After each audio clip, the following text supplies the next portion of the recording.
Good morning students. कल की class में हमने पढ़ा था डॉर्सी वेंट्रल लीफ के बारे में। डॉर्सी वेंट्रल लीफ मतलब पृष्ठाधारी पत्ती, और आइसोबाइलेटरल लीव्स मतलब समद्विपार्श्विक पत्ती। समद्विपार्श्विक पत्ती मुख्यतः एक बीजपत्री में पाई जाती है। इनमें लीफ क्योंकि एक्सिस पे 45 डिग्री एंगल पे लगी रहती है, इसलिए इसकी दोनों सतह एक समान होती है, क्योंकि उनको सूर्य का प्रकाश एक समान मिलता है, इसलिए इसको समद्विपार्श्विक पत्ती कहते हैं, मतलब जिसकी दोनों सतह एक समान रहें। इसके बाद हम इसका स्ट्रक्चर देखेंगे, जैसा कि हमने डॉर्सी वेंट्रल लीफ में देखा था। इसमें भी 3 टिश्यू सिस्टम पाए जाते हैं, epidermal tissue system, ground tissue system जो कि मीजोफिल के द्वारा दिखाई देता है, और वेस्कुलर टिश्यू सिस्टम। जो आइसोबाइलेटरल लीव्स होती है, इसमें क्योंकि एक बीजपत्री पौधे में पाई जाती है, समद्विपार्श्विक होती है, तो इसमें स्टोमेटा जो होते हैं वो दोनों सतह पर समान रूप से व्यवस्थित होते हैं। तो डॉर्सी वेंट्रल में क्या था, सिर्फ लोअर सरफेस पे पाए जाते हैं, इसमें दोनों सतह पे समान रूप से पाए जाते हैं। पर्ण मध्योदक। अब डॉर्सी वेंट्रल लीफ से दूसरा डिफरेंस, डॉर्सी वेंट्रल लीफ में मीजोफिल जो था वो पैलिसेड और स्पॉन्जी पैरेन्काइमा में विभक्त है। इसमें जो क्योंकि आइसोबाइलेटरल है, इसमें जो मीजोफिल है वो पैलिसेड और स्पॉन्जी पैरेन्काइमा में विभक्त नहीं होता, जबकि संपूर्ण भरतक में पूरा की पूरा ग्राउंड टिश्यू सिस्टम है पैरेन्काइमा का बना होता है, जिसमें कि क्लोरोप्लास्ट होते हैं, इसलिए इसको क्लोरेन्काइमा कहते हैं। तो आइसोबाइलेटरल लीफ में अपर एपिडर्मिस और लोअर एपिडर्मिस पाई जाती है। एपिडर्मिस की संरचना डॉर्सी वेंट्रल लीफ के समान ही होती है, पर इसमें स्टोमेटा जो होते हैं अपर एपिडर्मिस और लोअर एपिडर्मिस दोनों में ही पाए जाते हैं। इसके अलावा इसमें डॉर्सी वेंट्रल के विपरीत, जैसे कि उसमें मीजोफिल जो होती है पैलिसेड और स्पॉन्जी पैरेन्काइमा में विभक्त होती है, इसमें मीजोफिल जो होती है एक समान कॉलोनकाइमेटस कोशिकाओं की बनी हुई होती है। इन कोशिकाओं में इंटरसेलुलर विभेद स्पेसेस पाए जाते हैं। कुछ कोशिकाओं में जो पैलिसेड टिश्यू होता है वो ऊपरी और निचली परत पे थोड़ी थोड़ी मात्रा में पाया जाता है। अगर हम इसका स्ट्रक्चर देखें, सबसे पहले एपिडर्मिस देखें तो ऊपरी व निचली बाह्य त्वचा एक समान संरचना प्रदर्शित करती है। बाह्य त्वचा में रेक्टेंगुलर कोशिश सेल्स होती हैं जो कि एक लेयर में होती हैं। इनके ऊपर क्यूटिकल की बाह्य त्वचा पाई जाती है। इसमें दोनों सतहों पर रंध्र पाए जाते हैं जो कि सब स्टोमेटल कैविटीज़ में खुलते हैं, जो कि मीजोफिल की इंटरसेलुलर स्पेसेस से कनेक्टेड रहते हैं। ऊपरी त्वचा की कुछ कोशिकाओं के पत्ती की लंबाई के साथ कतारों में व्यवस्थित होती हैं, जिन्हें बुलिफॉर्म सेल्स कहते हैं। अनुकूल परिस्थितियों में जल के से भरी होती हैं और टर्गिडिटी को मेंटेन रखती हैं।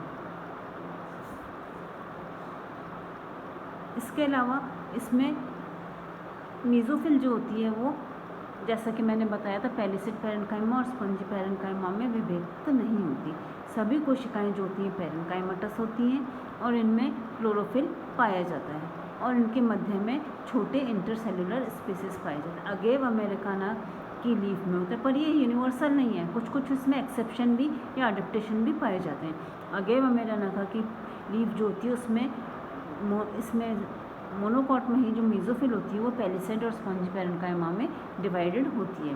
पैलिसेड जो होता है वो ऊपरी और निचली बाह्य त्वचा के पास पाया जाता है, तथा स्पॉन्जी टिश्यू होता है वो बीच में पाया जाता है। डॉर्सी वेंट्रल लीफ में क्या था, ऊपरी सतह पर पैलिसेड पैरेन्काइमा था और निचली सतह पर स्पॉन्जी था। इसमें अगर पैलिसेड और स्पॉन्जी में डिवीज़न भी होता है तो ऊपरी और निचली दोनों सतह पर एक एक दो लेयर पैलिसेड की पाई जाती है और बीच में स्पॉन्जी पैरेन्काइमा पाया जाता है। फिर दूसरा वेस्कुलर बंडल, जैसा कि मैंने बताया था कि डॉर्सी वेंट्रल लीफ में जालिकावत या रेटिकुलेट वेनेशन पाया जाता है, जबकि इसमें वेनेशन जो होता है पैरेलल या समानांतर शिरा विन्यास पाया जाता है। इसलिए इसकी जो टीएस होती है उसमें छोटे व बड़े वेस्कुलर बंडल एक ही पंक्ति में एकांतर रूप से व्यवस्थित दिखाई देते हैं। उसमें क्या था, बीच में बड़ा वेस्कुलर बंडल और किनारे पर छोटे वेस्कुलर बंडल, जबकि इसमें सभी वेस्कुलर बंडल छोटे और बड़े एकांतर रूप से व्यवस्थित होते हैं। अच्छा, बंडल्स वेस्कुलर बंडल जो होते हैं इसमें भी और डॉर्सी वेंट्रल में भी कॉन्जॉइंट, कोलेट्रल और क्लोज्ड होते हैं। कॉन्जॉइंट मतलब एस्का वेस्कुलर बंडल जिसमें कि जाइलम और फ्लोएम दोनों एक साथ पाई जाती है। फिर कोलेट्रल जिसमें फ्लोएम जाइलम के बाहर की ओर पाया जाता है। क्लोज्ड जिसमें कि कैम्बियम नहीं पाई जाती। अगर जाइलम और फ्लोएम के बीच में कैम्बियम पाई जाती है तो उस वेस्कुलर बंडल को ओपन कहते हैं, जैसा कि स्टेम में मुख्यतः डाइकॉट स्टेम में पाया जाता है। पर अगर जाइलम और फ्लोएम के बीच में कैम्बियम नहीं पाई जाती तो इस तरह के वेस्कुलर बंडल को क्लोज्ड कहते हैं। कोलेट्रल जाइलम और फ्लोएम दोनों एक साथ पाए जाते हैं एक ही रेडियस पे, जबकि रूट्स में जो वेस्कुलर बंडल होते हैं वो रेडियल होते हैं, जिसमें कि जाइलम और फ्लोएम अलग अलग पाए जाते हैं। कॉन्जॉइंट जो होते हैं उसका मतलब भी जाइलम और फ्लोएम साथ पाए जाते हैं। कोलेट्रल का मतलब फ्लोएम जाइलम के बाहर की ओर पाया जाता है, एक ही तरफ। अगर फ्लोएम जाइलम के दोनों ओर पाया जाता है उसको बाइकोलेट्रल कहते हैं। इसके चारों ओर सभी संवहन बंडल होते, सभी वेस्कुलर बंडल एक थिन वॉल्ड या थिन भित्ति वाली, पतली भित्ति वाली मृदुत्वक की कोशिकाओं की एक स्तरीय परत से घिरे हुए रहते हैं, जिसको कि बंडल शीट कहते हैं। बंडल शीट की कोशिकाओं में स्टार्च ग्रेन्स या स्टार्च कण या हरित लवक या क्लोरोप्लास्ट पाए जाते हैं। बड़े जो संवहन बंडल होते हैं उनके ऊपर नीचे स्क्लेरल काइमेटस सेल्स का समूह पाया जाता है। जो बड़े वाले वेस्कुलर बंडल होते हैं उसमें जाइलम और फ्लोएम स्पष्ट दिखाई देते हैं। इनमें भी जाइलम ऊपरी बाह्य त्वचा की ओर और फ्लोएम निचली बाह्य त्वचा की ओर होते हैं। इस प्रकार की कुछ लीव्स में मोटी क्यूटिकल पाई जाती है, या फिर जो रंध्र होते हैं या स्टोमेटा होते हैं वो नीचे धसे हुए होते हैं। ये कैरेक्टरिस्टिक फीचर होता है जीरोफाइट्स का। जबकि हाइड्रोफाइट्स में जो क्यूटिकल होती है वो बहुत पतली होती है, रिड्यूस्ड होती है, और उसमें जो रंध्र होते हैं वो नॉर्मल एपिडर्मल सर्फेस से ऊपर की ओर पाए जाते हैं, और इसे ये होते हैं जलोद्भिद लक्षण। जबकि मरोद्भिदी लक्षण एक और है, जो कि वेस्कुलर बंडल में अगर इसके दोनों ओर स्क्लेरल काइमा पाया जाता है तो वो भी एक मरोद्भिदी लक्षण है। तो अब हमने देखा डॉर्सीवेंट्रल लीफ और आइसोबाइलेटरल लीफ। अब हम बहुत शॉर्ट में इसके थोड़े से डिफरेंस देख लेते हैं।